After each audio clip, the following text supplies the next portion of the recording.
શરૂઆત કરીએ તમે જો જે યુએસથી જે ક્યુઝ આવવાના હતા જેની આપણે સૌ કોઈ રાહ જોઈને બેઠા હતા એ હતું કે જેક્સન હોલમાં જે અત્યારે મીટિંગ હતી ને એમાં ફેડ ચેરમેન જેરેમી પોવેલ બોલવાના હતા અને એમણે જે સંકેતો આપ્યા છે એ ઘણા પોઝિટિવ છે. પહેલા એ સાંભળી લઈએ. US federal reserve chair Jerome પોવેલે સંકેત આપ્યા છે કે સેન્ટ્રલ બેંક ટેપરિંગ શરૂ કરવા જઈ રહ્યું છે તેમજ વર્ષના અંત સુધીમાં ઇઝી મની પોલિસી પાછી ખેંચશે. સાથે એમ પણ ઉમેર્યું છે કે યુએસ ઇકોનોમી એ સ્તર પર પહોંચી ગઈ છે કે વધુ પોલિસી સપોર્ટની જરૂર નથી તો હાલ મોંઘવારી ચિંતાનો વિષય છે તેવું તેમનું માનવું છે. My view is that the substantial further progress test has been met for inflation. There has also been clear progress toward maximum employment.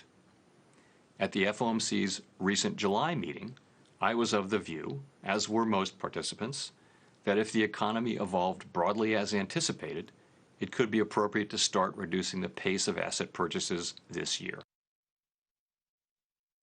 The rapid reopening of the economy has brought a sharp run-up in inflation.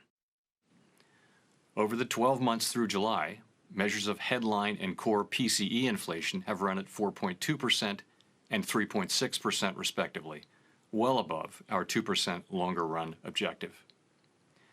Businesses and consumers widely report upward pressure on prices and wages. Inflation at these levels is, of course, a cause for concern. But that concern is tempered by a number of factors that suggest that these elevated readings are likely to prove temporary. This assessment is a critical and ongoing one, and we are carefully monitoring incoming data. તો તમે એમનો આ word સાંભળ્યો હોય assessment on going એટલે તમે જો અત્યારે સિચ્યુએશન એટલી સારી નથી. તમે જુઓ તો અત્યારે ફ્લોરિડા હોય કે બીજા ઘણા બધા એવા શહેરો છે યુએસમાં જ્યાં અત્યારે બેડ્સ અવેલેબલ નથી. ત્યાં કોવિડ પેશન્ટ્સની સંખ્યા વધી રહી છે અને હોસ્પિટલાઇઝેશન તમે જો વધતા દેખાતા થોડી ચિંતા વધી રહી છે એટલે કોશિયસ વ્યૂ અત્યારે પણ ફેડ રાખી રહ્યું છે. એમનો જે ફૂલ તારણ તમે આખું સ્પીચ સાંભળી હોય તો એમાંથી એમ જ તારણ નીકળે છે કે આવનાર સપ્તાહમાં જ્યારે એમ્પ્લોયમેન્ટ ડેટા આવવાના છે એના પર સૌથી પ્રથમ નજર રહેશે. ઇન્ફ્લેશનને ડામવા માટે કદાચ તેઓ ટેપરિંગ શરૂ કરશે આ વર્ષના અંત સુધીમાં પણ અત્યારે ઇન્ટરેસ્ટ રેટમાં કોઈ બદલાવ નહીં કરે એટલે તમે જો માર્કેટે નવા હાઈઝ બનાવ્યા છે. તમે જુઓ તો ડાઉ S&P નાસ્ડેક બધામાં જ એક સ્ટ્રેન્થ જોવા મળી. તો એની પાછળ જ આ એક કારણ હતું કે ભલે અત્યારે ઇન્ફ્લેશનને ડામવા અમે આગળ ટેપરિંગ શરૂ પણ કરશું તો અત્યારની સિચ્યુએશનને ધ્યાનમાં રાખીને કરશું એટલે તરત કોઈ પગલાં લેવાની અત્યારે એમની તૈયારી નથી દેખાઈ રહી.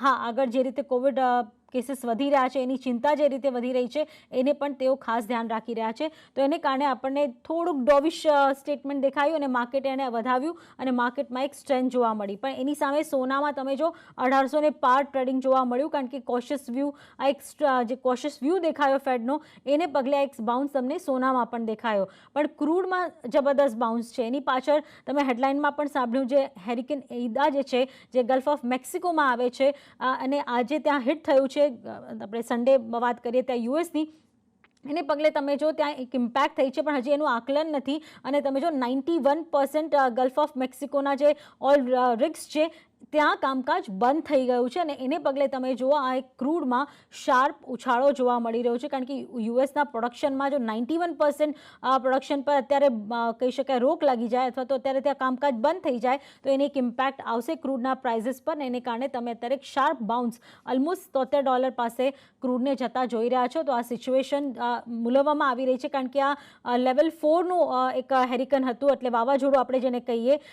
લગભગ 12-13 વર્ષ પહેલાં આવું જ લેવલ 3નું જ્યારે હેરિકેન આવ્યું હતું અને વાવાઝોડું આવ્યું હતું ત્યારે ખૂબ જ મોટું નુકસાન થયું હતું અને અત્યારે પણ એટલા જ મોટા નુકસાનની અપેક્ષા નથી, વધારે મોટા નુકસાનની અપેક્ષા સેવાઈ રહી છે. જે વિઝ્યુઅલ્સ આવી રહ્યા છે એ થોડાક ભયાવહ છે અને કારણ કે ત્યાં ઇલેક્ટ્રિસિટી નથી, કોઈ કોન્ટેક્ટ નથી એટલે એના ડેટા અને એની ઇન્ફોર્મેશન આવતા થોડો સમય લાગશે. પણ ચિંતા એ હેરિકેનના કારણે થોડું વધારે સેવાઈ રહી છે એટલે આપણી નજર તો ક્રૂડ પર હોવી જોઈએ. અને તમે જો $73નો લક્ષ્યાંક જે છે અત્યારે આપણને દેખાઈ રહ્યું છે. ડિટેલમાં ચર્ચા કરીએ લેવલ્સ પર ને આજની સિચ્યુએશન પર ગ્લોબલ માર્કેટની તો લવકુશ ફિન્સર્વના કુશ ઘોડાસરા જોડાઈ ગયા છે. કુશ, ગુડ મોર્નિંગ. પહેલાં તો આ ગ્લોબલ માર્કેટ સ્ટેટમેન્ટ તો આવી ગયું કે અમે તો ટેપરિંગ શરૂ કરશું પણ તેમ છતાં આટલો મોટો ઉછાળો ટેકનિકલી બાઉન્સ તમને દેખાઈ રહ્યો છે આ બધા ઇન્ડાઇસીસ પર ગ્લોબલી?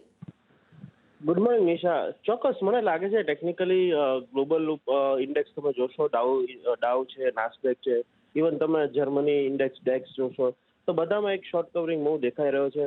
ઓફકોર્સ હજુ પણ કોવિડના ચિંતા છે, પણ ઓવરઓલ તમે જોશો તો ઇન્વેસ્ટરને થોડો હવે ડર એટલો ઓછો છે, કારણ કે જો એટલો ડર હોત તો તમે જો આજે ઇંગ્લેન્ડ ફૂટબોલ લીગ થઈ ત્યાં ક્રાઉડ અલાઉ કર્યું હતું, ક્રિકેટ મેચમાં ક્રાઉડ અલાઉ કરે છે, એટલે ઓવરઓલ તમે જો તો કોન્ફિડન્સ વધતો જાય છે કે આવનારા મહિનામાં કોવિડની સિચ્યુએશન કંટ્રોલમાં આવશે, પ્લસ ટ્રાવેલ વધી રહ્યું છે. ઇન્ડિયાની વાત કરીએ તો હોટલ એસોસિએશને અનાઉન્સમેન્ટ આપી છે કે પ્રી કોવિડ લેવલ અત્યારે જન્માષ્ટમીના કારણે એટલીસ્ટ ગુજરાત, મહારાષ્ટ્ર, ગોવા ત્યાં હોટલના ઓક્યુપન્સી વધી ગઈ છે. એટલે મને લાગે છે કે હજુ ચિંતા છે નિશા, બટ જે આવનારા મહિનાઓમાં જે કોન્ફિડન્સ આવે છે કે ફ્યુચરને ડિસ્કાઉન્ટ કરે છે માર્કેટ, એટલે મને લાગે છે કે જે રીતે ડાઉ ઇન્ડેક્સ નવા ક્લોઝિંગ ઉપર આપ્યું છે હજુ પણ સ્ટ્રેન્થ દેખાય છે, પણ સૌથી વધારે સ્ટ્રેન્થ મને નાસ્ડેકમાં દેખાય છે. મને લાગે છે 16,200 લેવલ નાસ્ડેકમાં જોવા મળી શકે, એટલે ઓવરઓલ સ્ટ્રેન્થ હજુ માર્કેટમાં જળવાઈ રહેશે, કારણ કે ફ્યુચર સુધરે એવું લાગી રહ્યું છે. ઓફકોર્સ પ્રેઝન્ટ સિચ્યુએશન થોડી હજી ટફ છે, બટ ફ્યુચર સુધરશે એટલે નાસ્ડેકમાં મોટો ઉછાળો હજી જોવા મળી શકે.